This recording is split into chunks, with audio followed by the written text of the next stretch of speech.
महाचंडी मुक्त केशी बलिप्रिये कुलाचार प्रसन्नस्ये नमस्ते शंकर प्रिये भोरदनस्ते।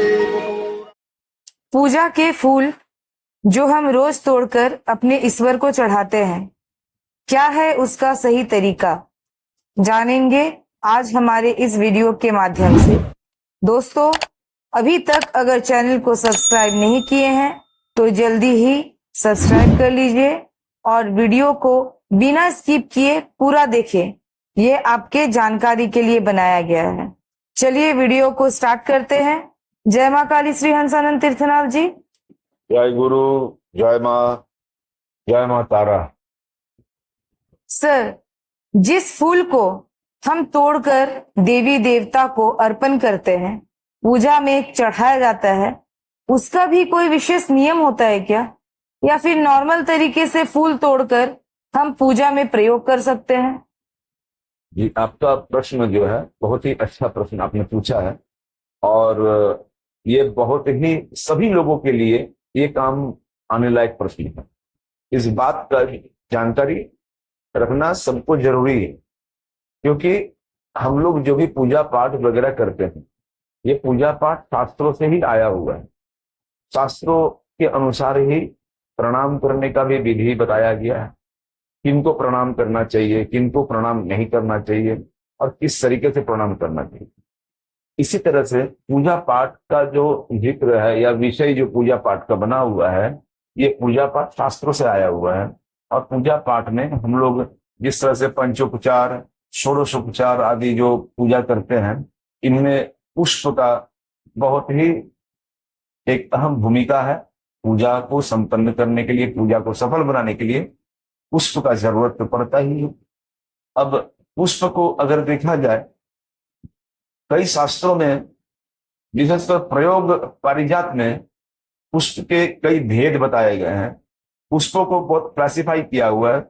इसमें 5 तरह से किया, लेकिन मेन जो बाह्य पूजा है, बाह्य पूजा में 3 कैटेगरी में रखा गया है पुष्पों को। एक उत्तम पुष्प किसको बोला जाता है, दूसरा आपका मध्यम पुष्प और तीसरा अधम पुष्प। ये 3 कैटेगरी में पुष्पों को रखा गया है।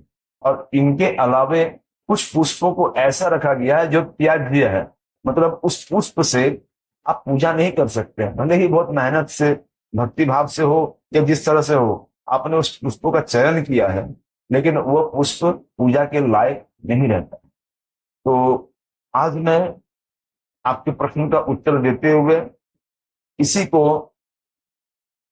बताना चाहूंगा कि कौन सा पुष्प आप वृक्ष से तोड़ के लाते हैं, या बगीचे से, अपने बगीचे से हो या किसी के दूसरे के बगान से हो, फूल के बगीचे से फूल तोड़ के आप ला रहे हैं, और वो फूल किस तरह से लाएं उस पूजा के स्थान तक, ताकि वो दूषित ना हो जाए और वो पुष्प पूजा करने के लायक रहे। तो शास्त्रों के अनुसार अगर देखा जाए, इसमें भविष्य पुराण, बारह पुराण में पुष्पों का विशेष जिक्र मिलता है। पुष्प के चयन और पुष्प को मंदिर तक लाने का पूजा के उद्देश्य से, उससे संबंधित विशेष चर्चा हमें भविष्य पुराण में भी मिलता है, बारह पुराण में मिलता है, और स्वच्छंद सार शास्त्र में भी आपको इसका जिक्र मिल जाता है। तो पहला बात मैं ये कहना चाहता हूं कि शास्त्रों के अनुसार कैसे आप पुष्प को चयन करके लाएं, उसमें कुछ नियम है। अगर उन नियमों का पालन ना करते हुए लाते हैं तो वो पुष्प पूजा के लायक नहीं रहता है। उस पुष्पों से आप पूजा नहीं कर सकते। तो शास्त्रों के अनुसार जो पुष्प बासी हो चुका हो, मतलब 1 दिन पहले का है, उस पुष्प को आप ला नहीं सकते, क्योंकि बासी पुष्प चढ़ेगा नहीं। अगर उस पुष्प में अंगहीन हो गया हो, पुष्प का चयन करते करते अगर उस पुष्प से उसकी एक पंखुड़ी टूट के गिर गई हो, या उसको किसी कारण से वो पुष्प से अलग हो गया हो, तो वैसे पुष्प को आप नहीं ला सकते हैं।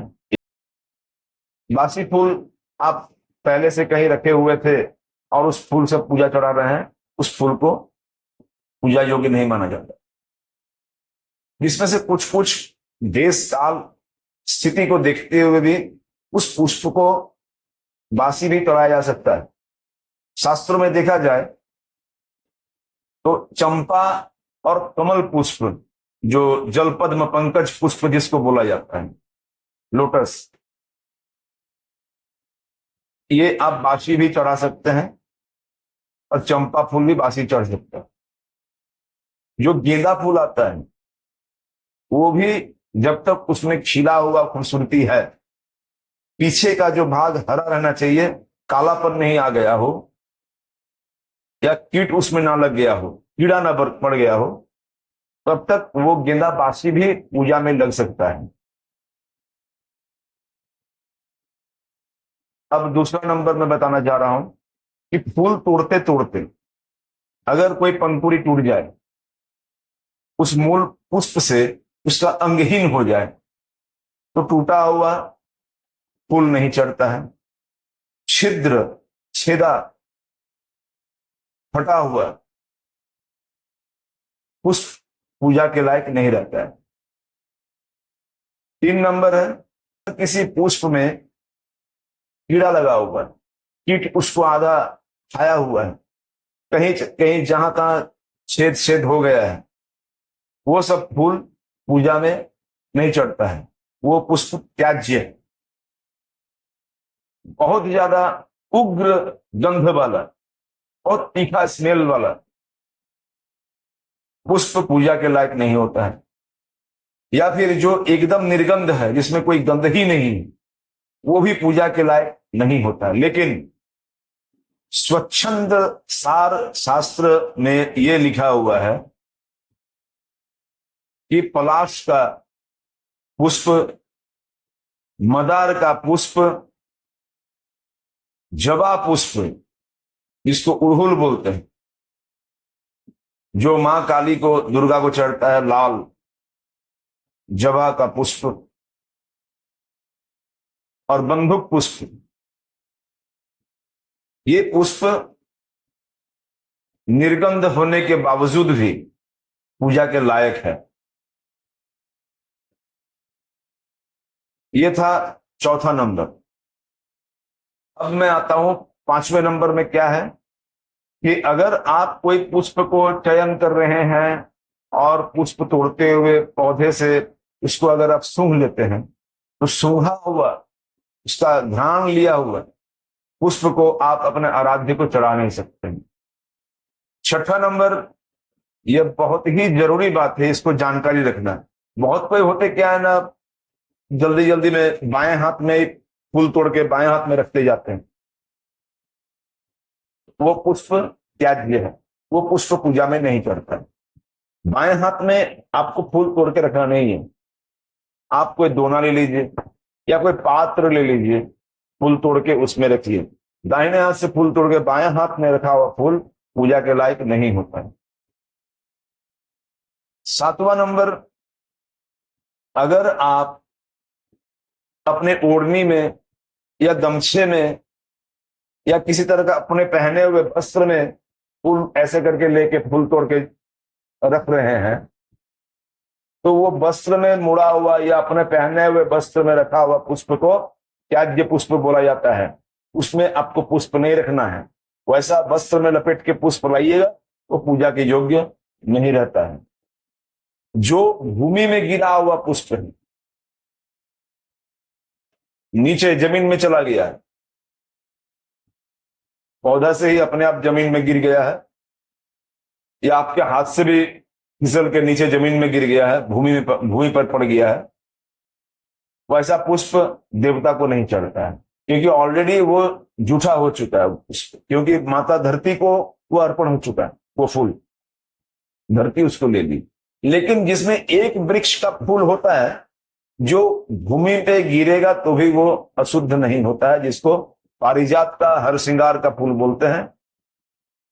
वो पारिजात का वृक्ष का फूल अगर भूमि में भी गिरा हुआ रहे तो भी वो पूजा के योग्य रहता है।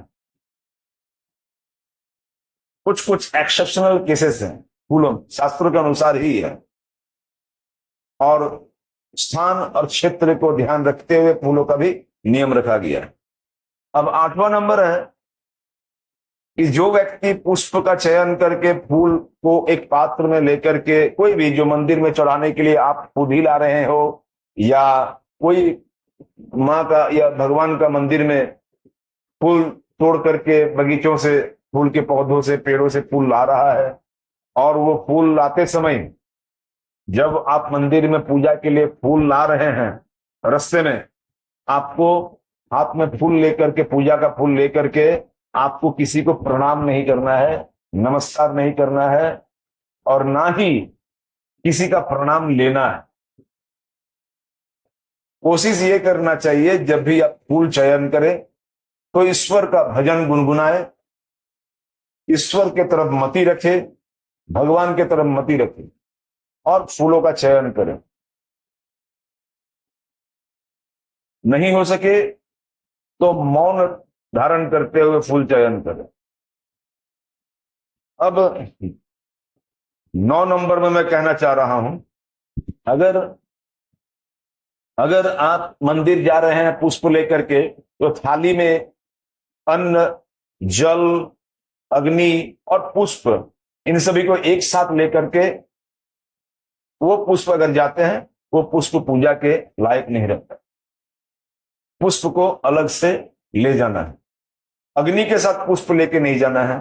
और अगर आप 10 नंबर, अगर आप फूल तोड़ के लाते हैं और पानी में डाल देते हैं, उसको धो लेते हैं पानी में डाल के, कहीं कोई पात्र में पानी है उसमें डाल दिए, या बहता हुआ पानी में अर्पण करने जैसा वो फूल को धो लिया, तो वो फूल पूजा के लायक नहीं रहता है।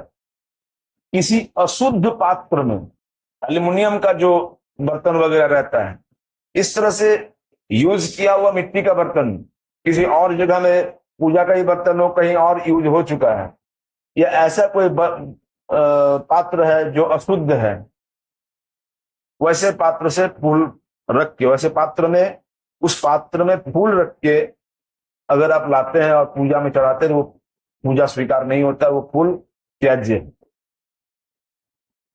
12 नंबर, शास्त्रों में यह भी कहा हुआ है कि जल, गंध, अग्नि और पुष्प जब भी ईश्वर को अर्पण करने जाएं तो अपने कंधे में और माथा में स्पर्श करा के मंदिर तक न जाए, लेके वो त्याज्य हो जाता है। कहां लिखा हुआ है? स्वतंत्र सार में। और 13 नंबर बात यह है कि स्नान करने के बाद नहा धोआ करके, शुद्ध होकर के वृक्षों के पास या पौधों के पास, फूल के पेड़ों के पास जाकर के फूल तोड़ते हैं पूजा के लिए, वो फूल पूजा के लायक नहीं रहता है। पूजा का फूल जब भी आप चयन करें, बासी कपड़ा में करें, नहा धोआ के फूल नहीं तोड़ना है। अब फूल जब भी तोड़ना है,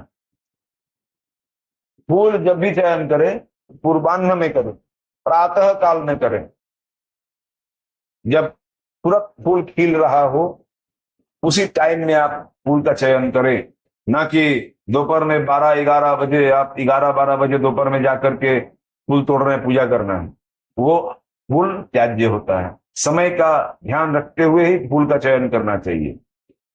तो इन सब बातों को ध्यान रखते हुए पूजा में अगर फूल चढ़ाया जाए तो शीघ्र ही शुभ फल प्राप्त होता है। और साथ ही कुछ एक और मैं बात कहना चाह रहा हूं कि शास्त्र में यह भी बताया हुआ है कि हिमाद्री में लिखा है, कमल 5 रात तक बासी नहीं होता, और बिल्वपत्र, जो बिल्वपत्र है वो 10 रात तक बासी नहीं होता, बशर्ते कि बिल्वपत्र 3 पत्र का जो पत्ता है बिल्वपत्र का, वो अलग टूटना नहीं चाहिए। अगर वो 10 दिन तक भी सुरक्षित रखा हुआ तो 10 दिन तक भी उसको धो करके आप अपने आराध्य को चढ़ा सकते हैं। और तुलसी पत्र, ये तुलसी पत्र भी 11 दिन तक बासी नहीं माना जाता, हिमाद्री में ये लिखा हुआ है। तो 11 दिन तक तुलसी का पत्ता को आप अपने आराध्य को धो के पुनः हल्का सा इसको पानी में रख के भिंगा के पानी से इसको शुद्ध करके आप अपने ईश्वर को चढ़ा सकते हैं, पूजा कर सकते हैं। ये मूलतः बहुत जरूरी बातें हैं। कहीं कहीं पर और भी बहुत सारा बात लिखा हुआ है, जैसे पुष्पों का क्रय किया हुआ फूल नहीं चढ़ता है, और कहीं से परचेस करके या खरीद करके फूल नहीं चढ़ाना चाहिए, या फूल को दान में लिया हुआ फूल नहीं चढ़ता है। लेकिन उसका खंडन भी शास्त्र में है। वराह पुराण को पढ़ेंगे तो उसमें यह पता चल जाता है कि अगर जलक्षेत्र के आसपास हो तो मांगे हुए फूल से पूजा नहीं होता, लेकिन अगर जलक्षेत्र से दूर का कोई स्थान है तो वहां पर मांगे हुए फूल से भी पूजा आप कर सकते हैं, पुष्पों से पूजा कर सकते हैं। और अगर आपके कॉलोनी में, आपके घर के आसपास में अगर मंदिर है, देवता का मंदिर है, तो अगर आपके बगीचे से उस मंदिर में फूल जा रहा हो, पुष्प जा रहा हो, तो जो वो पूजा मंदिर में होगा उसमें जरूर आपको भी ईश्वर का कृपा प्राप्त होगा। इसीलिए पुष्प ईश्वर को अर्पण करें, लेकिन कुछ नियमों को रखते हुए, नियमों को ध्यान देते हुए। बहुत बहुत धन्यवाद श्री हंसानंद तीर्थनाथ जी आपका। दोस्तों, आपके मन में अगर किसी भी तरह का सवाल है, चाहे वो तंत्र से जुड़े हो या आध्यात्मिक से जुड़े हुए हो, तो कमेंट के माध्यम से हमें सवाल करें। आगे हम उसका उत्तर देने का पूरा प्रयास करेंगे। धन्यवाद।